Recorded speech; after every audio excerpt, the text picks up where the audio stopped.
Какую военную систему развил Рим, чтобы изучить и преодолеть тактику Ганнибала?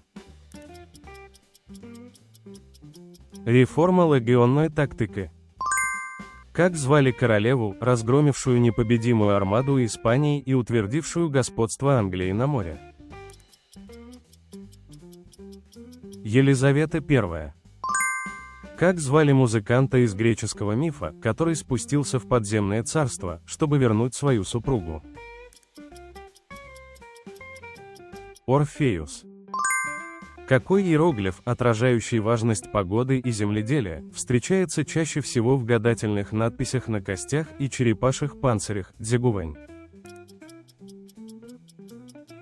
Иероглиф «Дождь Юй». Во время Второй мировой войны каково было кодовое название операции по высадке в Нормандии? Операция «Оверлорд».